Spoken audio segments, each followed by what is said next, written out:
Yeah, a question for you, Yoram. I just wonder, where's the morality and the merit-based aspect of allowing an unlimited accumulation of wealth? Because you seem to basically espouse the idea nobody should be limited as to how much wealth they can accumulate.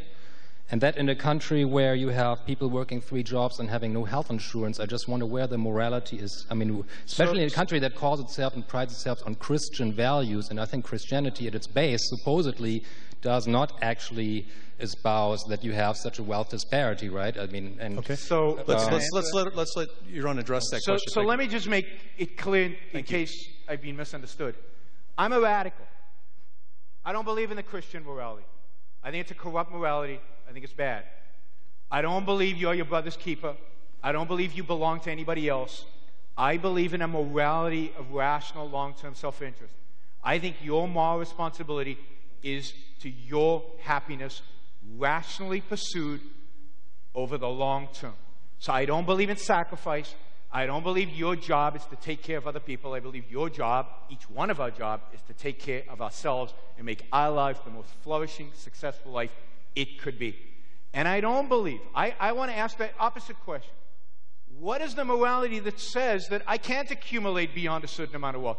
What if I'm selling products that you guys love so much that you keep buying and you're buying more and more and more and I'm making a profit at it? Who are you to say, enough's enough, Bill Gates, from now on you have to give it away? Why do we live in a country where making wealth, creating value for people, trading with people value for value, is somehow despicable morality?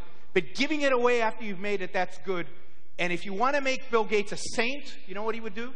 He would give it all away, move into a tent, and he could somehow cut himself and bleed a little bit. While he did that, then we would declare him a saint. I'm against that morality. I don't believe that morality is a good morality. I think that's an evil morality. I'm for a morality that says, if Bill Gates is producing stuff, and we are voluntarily, not being forced, voluntarily buying his stuff, and he's making a profit off of that, he's wonderful. All right, let's have David. Do you want to respond to that as well? Yeah. Thank you for the question. Thank you. Thank you.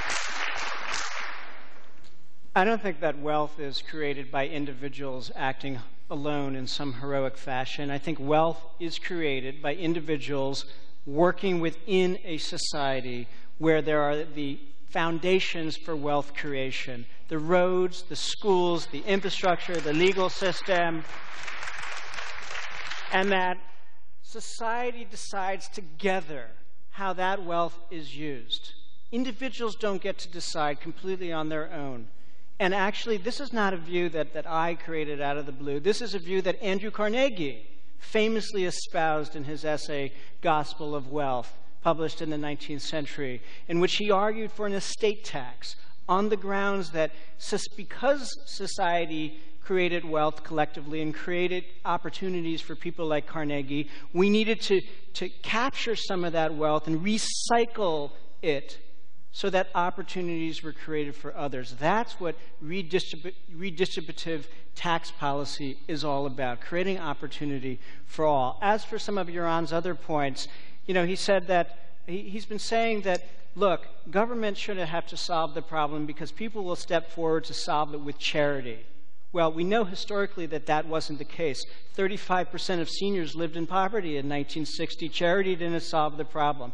But Yaron goes further and says also that in his philosophy, nobody has an obligation to anybody else. So I don't get it. We're gonna, in his worldview, we get rid of government. We expect charity to solve it. And then we also espouse a philosophy of radical self-interest, which takes away anybody's sense of obligation for anybody else. That is a formula for a brutal, brutal society.